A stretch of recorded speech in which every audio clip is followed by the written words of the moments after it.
transition here away from misconceptions to underutilized opportunities, because really that's an opportunity where you could use a disc to fund bonus payments to key executives, owners or not owners. And it doesn't save the company any money, but it certainly saves the recipients a good amount of tax. Because if they get bonuses, they're paying tax at whatever their ordinary rate is, let's just say 37%. And plus there's payroll tax of 3.8%.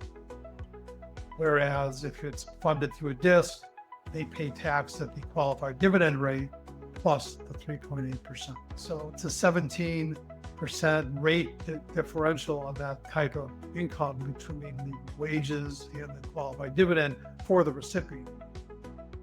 Hi, Brian. Welcome to the podcast. Hi, Dave. Thanks for having me. Excited to be here. Yeah, my pleasure. So, quick intro. So, Brian is, what's your title with WTP? National Managing Director of International Tax Services, which encompasses export incentives as well as more general international tax consulting. Okay. And that's at WTP Advisors. Correct. And you and WTP Advisors are founding members of the IC Disc Alliance, along with my firm and myself. That is correct. And so, are you brand new to this international tax business? Did you pick it up last year or something? That's funny. I don't think I look like I picked it up last year. I've been full-time international tax since 1992. And prior to that, I spent a few years as a generalist, which I think makes me a better international tax person. But it's been a few years, been around the block a few times. Well, I think it makes you better because I always introduce you as the IC Disc guru. Now that Neil Block has retired, I think you can now take over the mantle of like godfather of the IC Disc. Right. Or the step godfather. I don't know if anyone can ever replace Neil. He had a lot of knowledge, has a lot of knowledge in this area and a lot of experience. And I'm just kind of flattered to be compared to him. So. Well, Neil was I think my inaugural or second guest, and I think he's only been on the podcast once. So I think you're trumping Neil with this is either your second or third visit. I think it's the third visit, and Neil's retired and joined the good life, and I'm not. So that's probably why I've beaten him as far as the number of appearances. There you go. Well, today I want to talk about IC Disc. I want to talk about misconceptions and maybe underutilized opportunities. So the IC Disc is straightforward as can be, cut and dried. Anybody can prepare the return. Anybody can do the calculation. Easy peasy. There's nothing to stub your toe on. Is that accurate? That's far from accurate. Okay. Set me straight. Yeah, a lot of practitioners think that is the case, but I've seen more than a handful of disc returns and disc calculations done by generalists that definitely have a flair for not knowing what they're doing or not understanding the rules.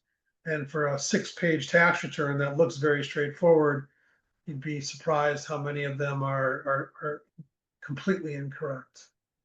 Yeah, it's kind of deceiving, right? Because even the instructions for the return are only a handful of pages, right? Like 6 or 8 pages. Yeah, and then there's a couple of lists of codes and things that make them a little longer. But yeah, there's not much to it. But I mean, initially you have to, there are some statutory and regulatory things that have to be done the correct way, and the rules are very draconian. If you don't do it the correct way, there's really no way to remedy the fact that you messed it up. You just deal with the consequences of having a disqualified disc, which means you've lost your disc benefits prospectively, and you set up a new one or you forgo the benefits. There's no in between. really. Yeah. So some of these misconceptions that I run into could lead to a disc being disqualified. Um, So what's the first one that comes to mind? the first one that comes to mind really for me in practice is, how does the 60-day rule and the 90-day rule work? And this has to do with when do I have to move money to the disc? Um, some people and some people don't understand it and they do things that make it not a problem. Other people uh, do things because they don't understand it and it becomes a problem. So Okay. so the 60-day rule basically says you must fund a reasonable estimate of the IC disc commission to the IC disc within 60 days after the end of the disc's year. Okay. Okay. Sounds very straightforward, right?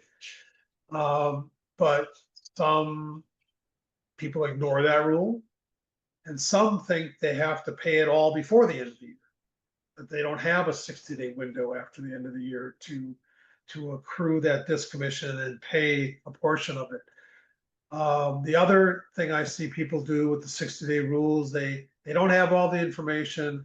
They estimate a number. They say, oh, let's say the commission is going to be $1,000, and they pay $500 to the disc by the end of the 60th day. Well, what have they just done? Well, the 60-day rule says, yeah, you have to pay a reasonable estimate. In the regulation, there's a safe harbor that says a reasonable estimate is at least 50% of the final disc commission. So by moving the least amount of money possible, they then limit their potential disc commission to 2 times that number. Mm-hmm. So rather than saying, oh, I think my disc commission is going to be 1,000 and I'll pay 800 so that I have flexibility to go up to 1,600, they pay 500 and it can never be more than 1,000. Mm-hmm. Okay. Because there's a lot of information that's going to come out after the end of the year that's going to affect taxable income, and they generally don't know those things within the first 60 days after a year. So, And what about I think this is for accrual basis taxpayers or accrual basis related suppliers. What about if it's a cash basis related supplier? well, if it's a cash basis related supplier, now we're outside the disc rules, but we're in the tax accounting, and in order to get a deduction, the payment does need to be made before the end of the year. If the payment is made after the end of the year, within that 60-day window, you've now pushed the deduction to the subsequent year, which really most people wouldn't be happy with. They Yeah. want the deduction in the year that the exports arise, not in the subsequent year. Okay. Yeah. So then the other rule having to do with the moving of the cash is the 90-day rule, which says that you have to pay the disc any remaining commission within 90 days after the commission has been finalized. Well, finalized really means when did I file my disc return? Okay, and so Right. if it's an original return, it can be filed as late as 8.5 months after the end of the year. So you really have 11.5 months from the end of the year to pay the remaining amount.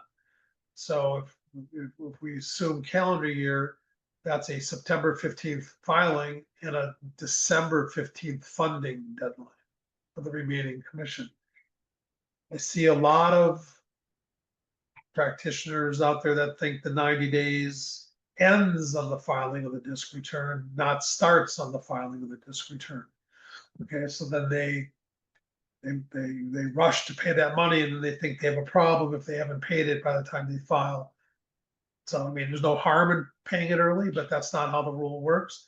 And then if someone's redetermining and amending a disc return and they owe more funds to the disc, they have 90 days from when they file that disc return, amended disc return, to make that extra payment to the disc. Now, the other misconception is, well, what happens if my 60-day payment was greater than the final commission? I overestimated. So then the 90-day rule says if the disc received too much under the 60-day rule, it has 90 days, that same 90-day window, to pay back the overage back to the related supplier.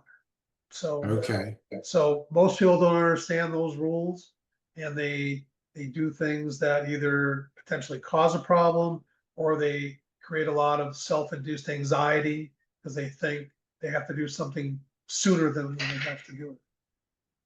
And speaking of the due date, if somebody wants to file their disc return in September, do they have to file an extension like they do their corporate return by March 15th? No, that is, no, 8.5 months is the due date. There's no extension for a disc return. Okay. That is just the due date. And then what about if somebody wants to electronically file the disc return? How does that work? It doesn't. Okay. Yeah. And why is that? Can't you Well, electronically file everything? unfortunately not. The 1120 IC disc is still a return that requires a paper filing. And sometimes clients don't realize that, and they forget to file. Yeah. And the good news is there's only $100 penalty for a late filing. But the bad news is if you continually don't file, the IRS they could terminate your disc collection. Hmm. But yeah, there's no electronic filing. And then there's another form you also can't electronically file that relates to the disc, and it's the Form 8404, which relates to an interest charge that a taxpayer who owns a disc may have to pay if income is deferred in the disc and not distributed out as a qualified dividend to that shareholder. There's a lot of misconception around that form. And the first misconception is sometimes they think the disc needs to file that form and pay the interest. Okay, that is not true. Right. That is not true. Um, and so many times I'm asked to file that, and I'm like, I can't file it. I can't prepare it because I don't know the information that goes on it. It's based on the shareholder of the disc. And if the shareholder is Right. an S corporation or a partnership, it's not based on that entity. It's based on its shareholders or partners. And there could be, multiple 8404s filed. And then, oftentimes there's a surprise like, oh, I have to pay interest. I didn't know I had to pay interest. Well, it is called an IC disc, and the IC stands for interest charge. So that should not come as a surprise, but it often does. Okay. And Wow, then, go ahead. so we're still on like moving cash around. So there's also like timing of when the shareholder of a disc picks up dividend income. So a lot of people think that if they pay the disc within that 60-day window after the end of the year and pay the dividend in the same 60-day window, somehow the dividend is recorded as though it happened on December 31st. And there's no deferral of the income in the disc. That's just flat out wrong. A dividend is taxable when it's declared. Uh, and most likely it's not going to be declared as of the end of the year. Mm. So that's like a misapplication of the age-old matching principle in accounting. Yes, yes, definitely. Or a misapplication of someone thinking they have a evergreen dividend resolution, which, I won't get into at the moment, but it's something that is used to accelerate dividends so that they do match the deduction of the disc. And you can't just match it because you want to. You have to match it because there's some reason to match it, or Mhm. there's action that's taken that would cause it to be matched.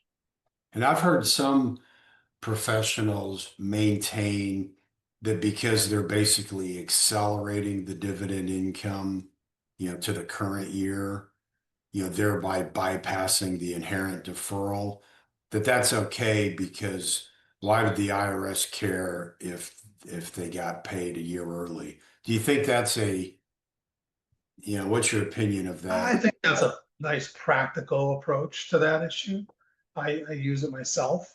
I don't think that the IRS would audit a taxpayer and say, oh, by the way, you picked up that dividend too early. I'm going to write you a refund check Yeah. I- plus interest. Yeah, I don't Now, think what that. if, yeah, now what if there was an audit though, and you had an issue where the audit, period it covered had a mismatch so that if there was a year that well, like say it was the 2022 tax year and the dividend income should have been recognized in 2023, but they Mm, recognized it in 2022.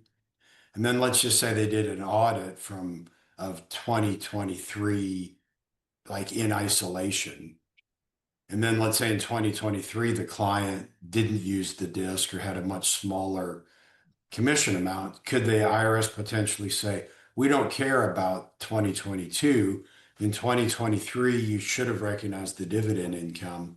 they certainly could. And then they'd say, well, 2022 is closed. We can't adjust that.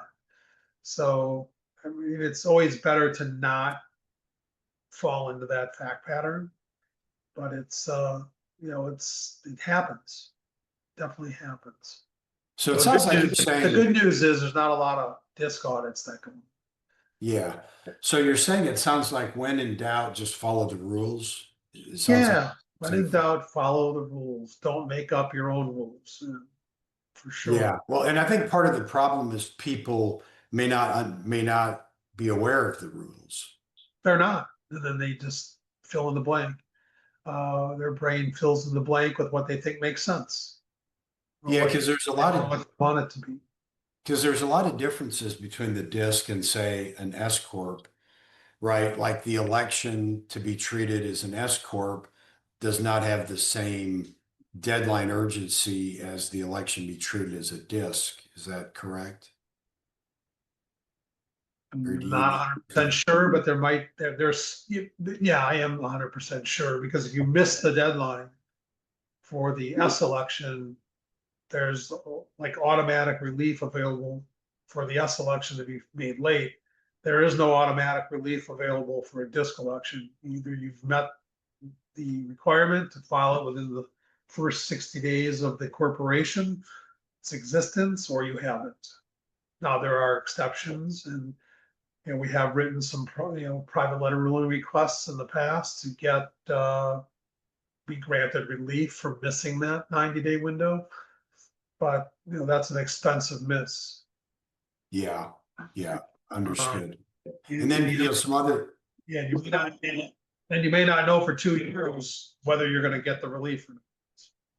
yeah, I know I've had CPAs tell me that they frequently will just include the form 2553 S corp election with the filing of the initial S corp return.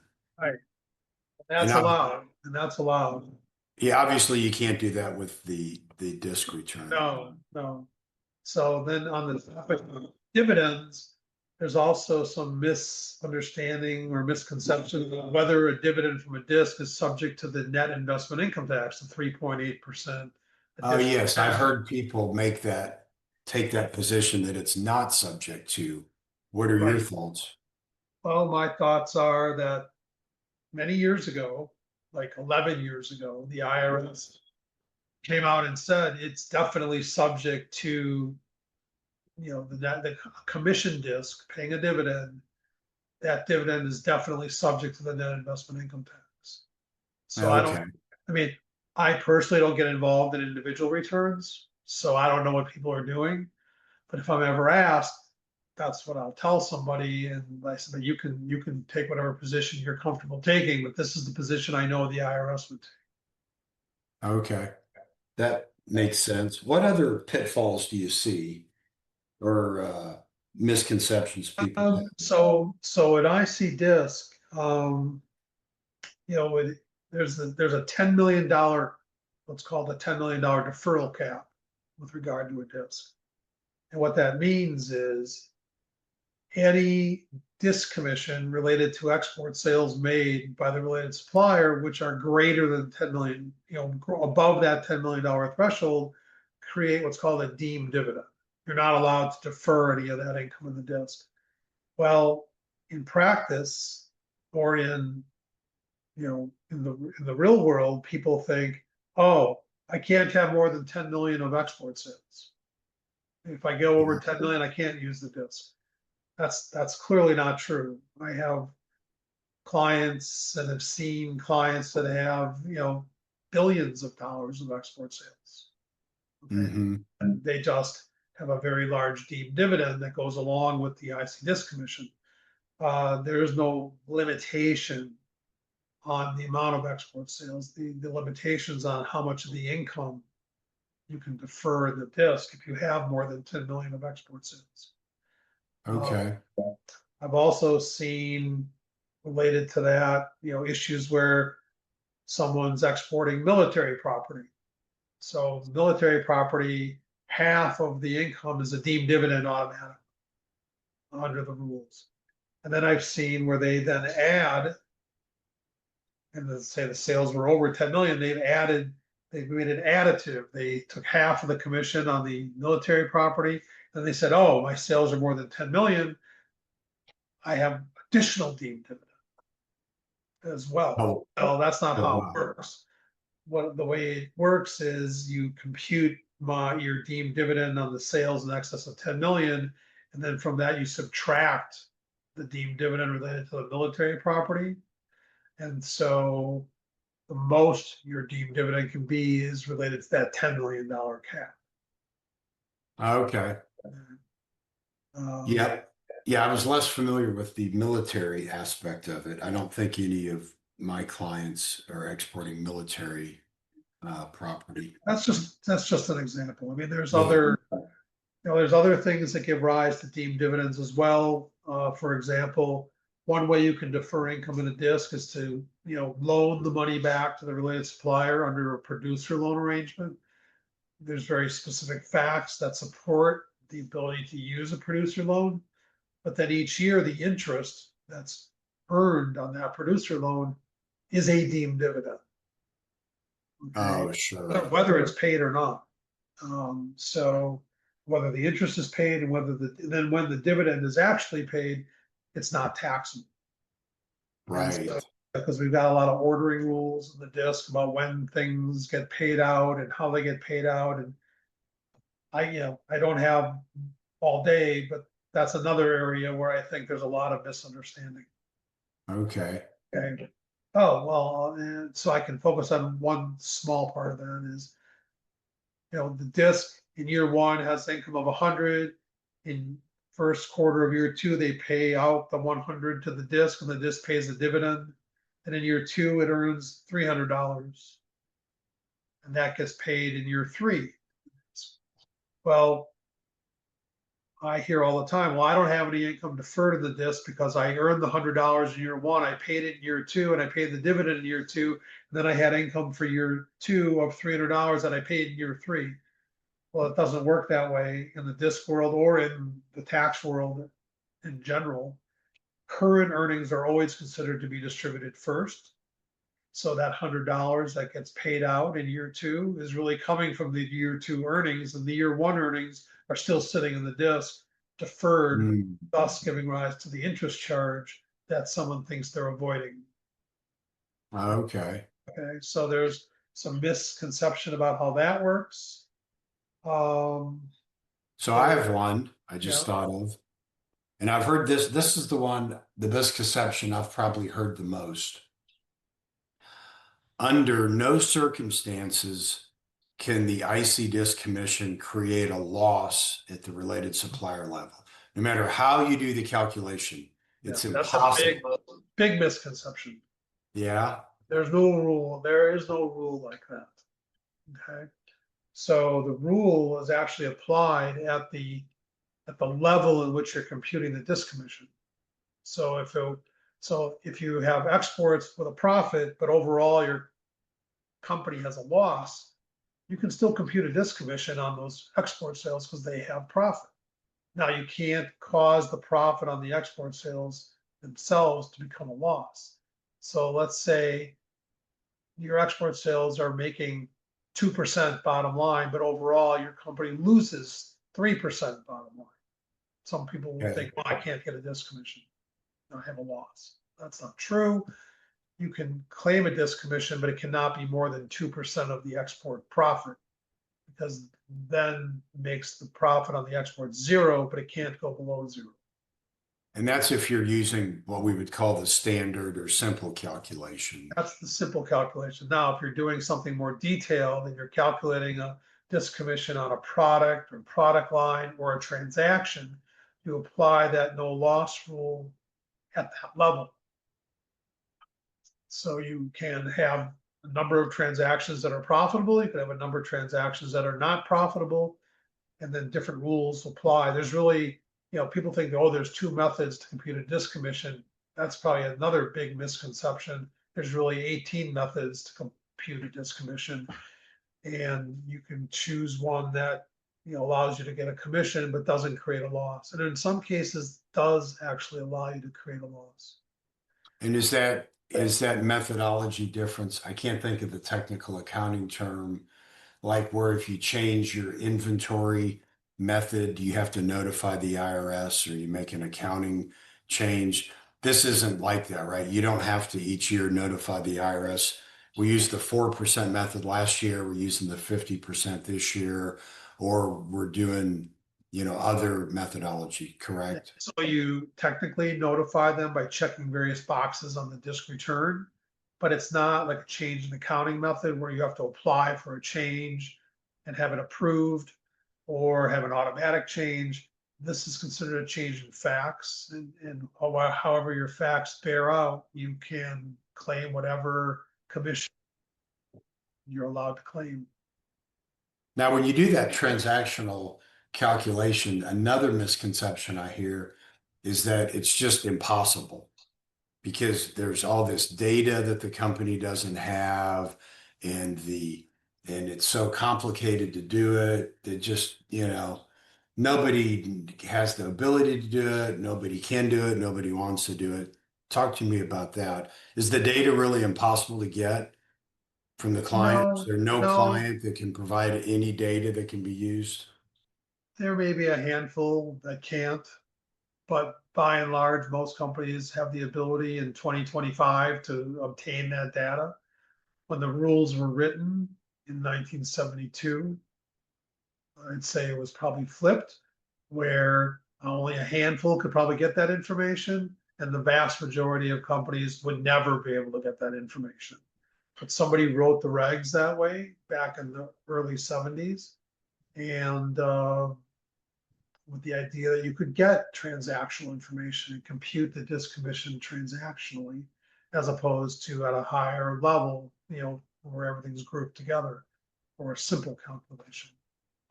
But in 2025, I have a hard time determining, conceiving of a company that can't get some information pulled together. And it doesn't have, I mean, that's the other, there's a related misconception. Oh, I have to like tie out every dollar of my cost of goods sold before I can tell you I have cost of goods sold data for a transaction. Well, that's just not true.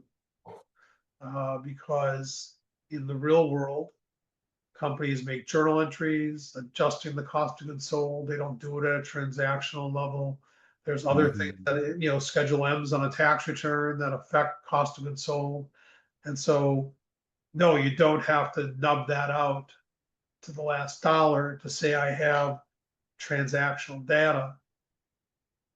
You have to be able to, identify what you can, and what you can't identify gets allocated or apportioned across all the transactions.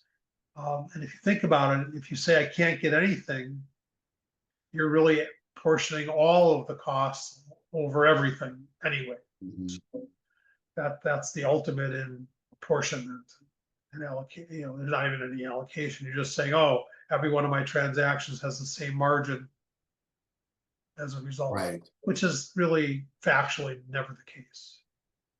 Well, and I just thought of another one, and this isn't maybe a misconception as much as it is a misinterpretation.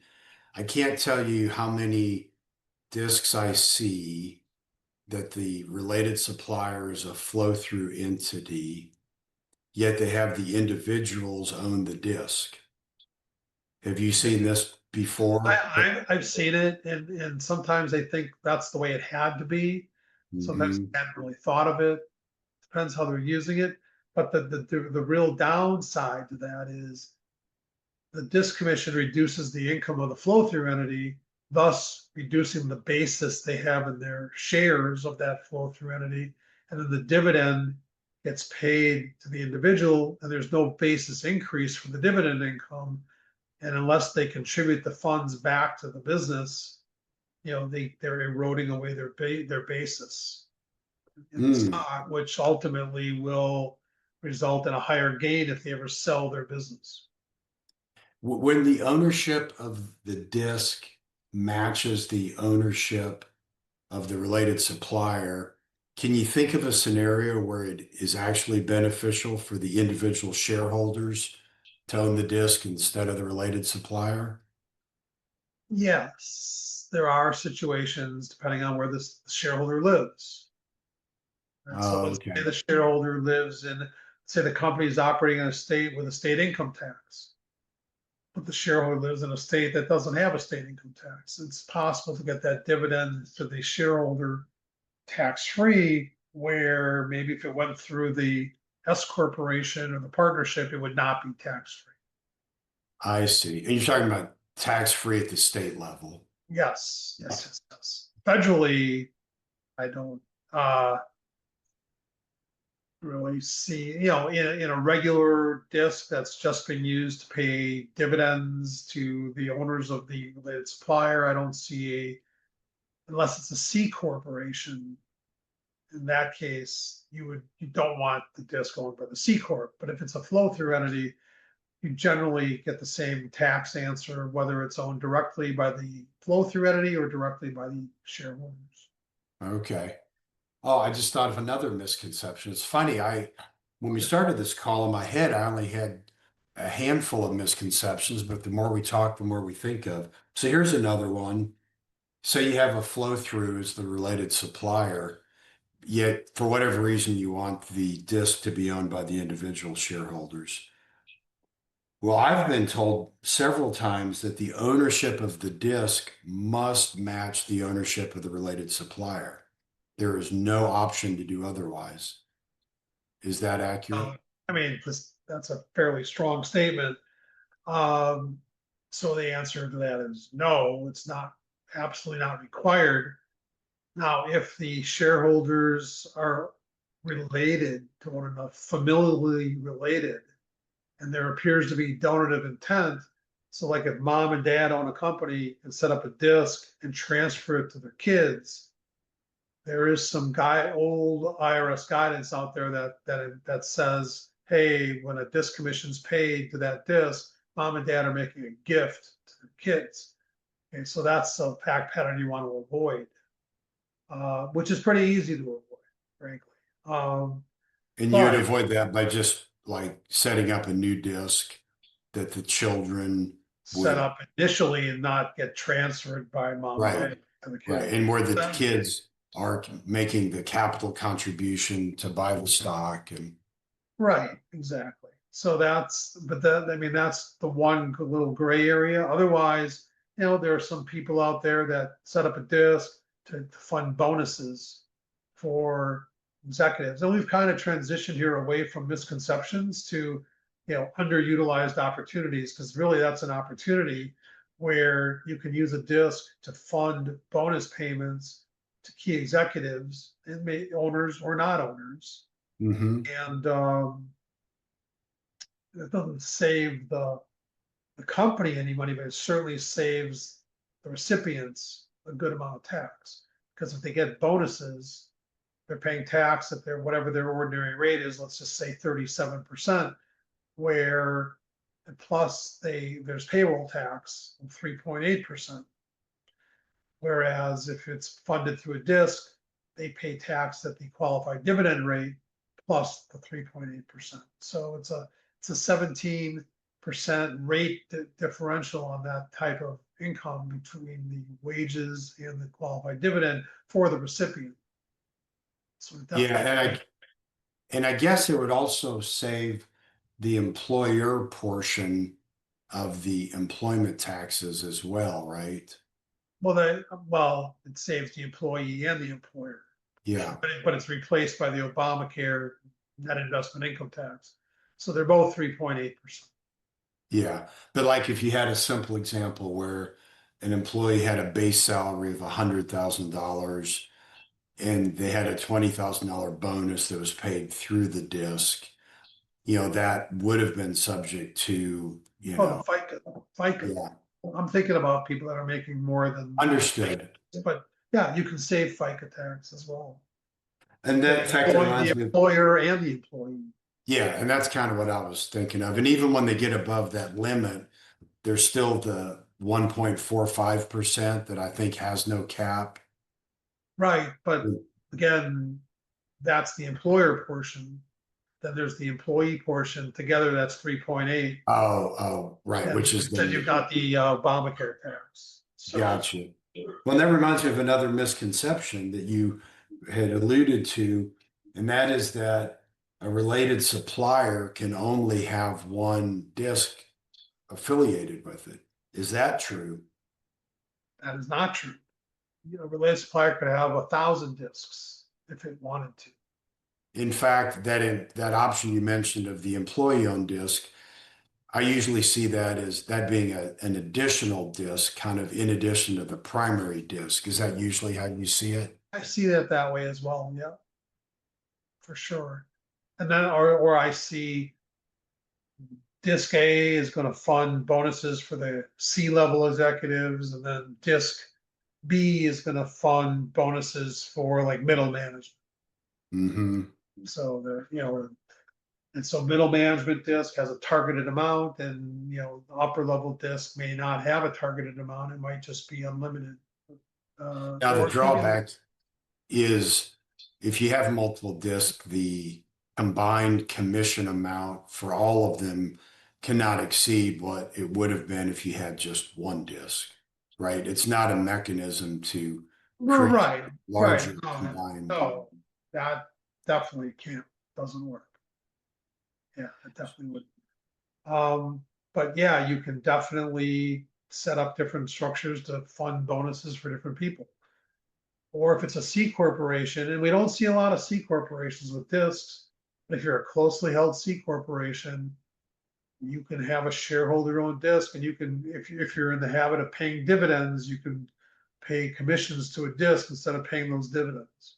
Yeah, avoiding the double taxation in the Exactly. corporate layer. Exactly. So that's an underutilized opportunity, in my opinion, because there's got to be more closely held C corps out there than the amount that are using discs Mm-hmm. these And I, and, and I guess another one, we touched on this earlier, but the evergreen dividend resolution, what's this all about? Why is this an opportunity? What are the benefits of it? So the evergreen dividend resolution basically says the disc is going to distribute its right to receive a commission each year on the last day of its year. So that accelerates the dividend into the same year as the commission expense. Mm-hmm. It alleviates the need to move money under the 60-day rule and the 90-day rule, because there's no reason to move the money if you're not trying to qualify a receivable. That's what those rules relate to, whether your Mm-hmm. receivable is qualified or not. So that's a benefit. It also can guard against a law change where the rate on the dividend income would go up in the subsequent year. You can avoid that. Um, but a lot of practitioners treat their disc like they have an evergreen, but they don't actually have it. And that's a problem Right. in my mind. But if you have it, it just makes everything a lot easier. You don't have to try to figure something out by the end of February. You Mm-hmm. figure it out once and you just treat it like it all happened at the end of the year. And I know that works because I had a client years ago that was in tax court in the great state of Texas. The issue came up. I wrote up a brief for the client, and the tax court accepted the evergreen as a viable, dividend resolution. Because in a way, didn't the tax court almost defer that to the state rules? Well, they just fall under the, so you can have a dividend, you can create a dividend under state corporate law, how, just by writing a resolution. But you have to have the income to support the dividend to have a dividend for tax purposes. So if you have the resolution that says, I'm declaring a dividend on December 31st every year, then based on facts, you either do have a dividend or you don't for tax purposes, depending on how much income you have. So Okay. it just falls back on that. Um, probably What's one other underutilized Well, opportunity. Brian, Yeah, before you move, I just wanted to talk about the evergreen. Um, I guess is the biggest drawback that the taxpayer would miss out on the deferral. that's one of the drawbacks. The other drawback has to do with the interplay between all of this and this 461L limitation, which limits how much of a flow-through loss a taxpayer can deduct in a year. So you could have a situation where the DISC dividend on a transaction by transaction basis becomes so large, the commission becomes so large, it creates a loss in the flow through entity. The shareholder can only deduct a certain amount of that loss, but they would have to potentially pick up all the dividend and Okay. then deduct that loss at a later point in time. Now, personally, I'm still getting a permanent rate benefit out of it. So if I'm not going to sit on this loss for years and years, I think it's okay.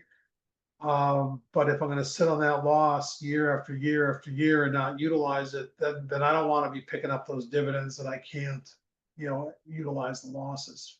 So it just requires some additional coordination between the CPA and us and the client to determine exactly what the right commission should be. Okay. So And you were about to, that's another misconception. yeah, go ahead. Yeah, like, my commission has to either be whatever I compute or zero. Can't be anywhere in between. That's a misconception because I can target an amount. And as long as my disc commission agreement gives the related supplier the unilateral power to include or not include a disc export sale in the disc calculation, I can pick and choose whatever number I want that to be. So that I don't have a 461L problem, or I don't have the number be bigger than I can utilize. In other words. Yeah. And that's because the IRS does not require you to capture every export sale, right? So that's how you Right. basically limit the disc commission to a specific amount and kind of back into which of the export sales you'll basically exclude from the calculation. Right. Exactly. Well, again, also we like to see that supported in the disc commission agreement. Yeah. Yeah. And then the last underutilized opportunity has to do with, gee, there's having a disc does have some cost, right? So if I don't have at least 3 million of export sales, it might be questionable whether I can really benefit, economically benefit from a disc when I look at the cost and the benefit. Well, there are structures out there that I'll call a shared IC disc, where a partner, like small exporter, can invest in a partnership. That partnership owns a disc. Maybe there's 5 or 6 investors in the partnership. They're all unrelated. They all have, let's call it $1 million of export sales.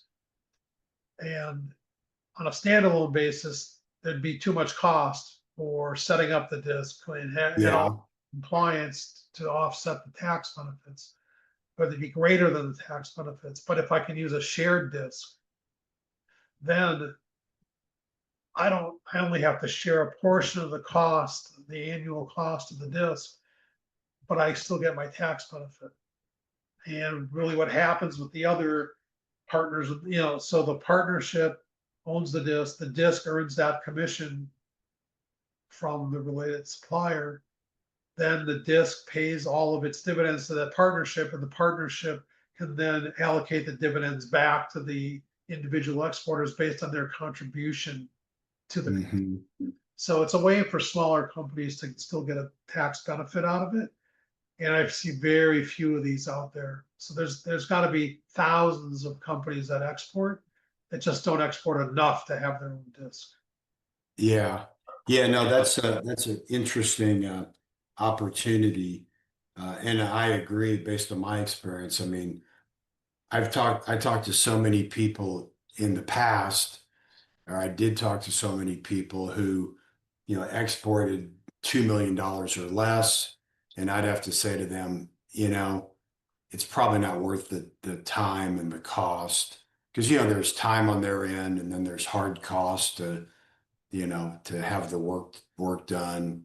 Yeah, yeah. And I've had the same conversation countless times with companies as well. And Okay. so it's really something that both exporters and their CPAs should be aware of, because the CPAs are in the best position to know that their clients are doing some level of export. Okay. And I just thought of another misconception, and that is that virtually from the day after the DISC rules were enacted, prognosticators started saying that the DISC is, quote, going away. It's just going to be a short-lived thing. And even in the 2 decades I've been involved in DISC work, I've heard this from so many tax practitioners. Oh yeah, this thing's going away anyway. Why bother? You know. Yeah, well, it really, for it to go away, would fly right in the face of current policy in the administration. So I don't think it's going away anytime soon. Um, some of the benefits have been whittled away over time with some of the other provisions that have come into Hmm. play, but it's really not going to get repealed anytime soon. Certainly not in the next 4 years. After that, who knows? But certainly it's good for the next 4 years. And but it's funny, in 2003, with the Bush tax cuts, they brought in this concept of qualified dividend income, which really revitalized the use of the DISC for a lot of Hmm. pass-through businesses. One of the big four firms said, "Oh, there's going to be a technical correction, and the qualified dividends are not going to include the DISC dividends." Well, here it is, 22 years later. I'm still waiting for that technical correction to come out of Congress. But I guarantee you that they've advised their clients to use the disc, even though they were out there saying, "Oh, no, no, no, no, no, this is an error. It's going to go away." Well, I had this conversation, I think it was in 2009. I think the preferential dividend rate was like discussed going away at the end of 2010, if I have my time horizon right. And I remember it was late summer of, I believe, '09. Talked to the potential client. They connected me to the CPA. And this was the international tax partner of a top 50 CPA firm. And she said to me, quote, "I think you're being reckless even bringing this idea up to my client." And I said, "Why is that?" And she said, "Are you not aware of House Resolution such and such that hadn't been passed, but the resolution was going to have it go away?" And she said, "If this is passed, then this will not be usable beyond the 2010 tax year." And she said, "We think it's reckless and not even sure why you'd want to bother with it if you can only at max use it for a year and 4 months." Mhm. And I remembered saying, I appreciate that you may not think it's worth it, but I wonder if the client, when he does the ROI calculations, if they might think it's worth it. Because even if they only used it for a year and a half, it still might be worth the cost to set it up, the compliance cost, and the cost to shut it down. Yep. And No, and that whole analysis took place in 2007, 2010, 2012. I remember, I'm not proud of this, staying up late on New Year's night of 2013 so I could watch Congress vote, because they let the qualified dividend rate lapse and then they had to reenact it the next day. And they did it on mm, January 1st. And I sat in front of the TV watching C-SPAN, because I was fairly invested in whether they were going to vote for it. Yeah, well, I think that's appropriate. You're a little bit like the soup Nazi from Seinfeld. He's got such passion for his customers. There you go. Yeah, I definitely am passionate about what I do. So, because I love what I do, I couldn't imagine not doing it. Yeah, And I find the same. yeah, and I love helping taxpayers legitimately reduce their tax burden. Well, and the clients that we help, tend to be, entrepreneurial type companies. They're not Fortune 500. And I've seen where this can legitimately make a difference in freeing up cash to buy more equipment, hire more people. Right. It's quite a stimulus. And also not a misconception is Fortune 500 companies can't use a disc. It's really for private companies. Yeah. It's not something that you'll see a lot of, or any public companies utilize. Okay. Well, boy, we've covered a lot.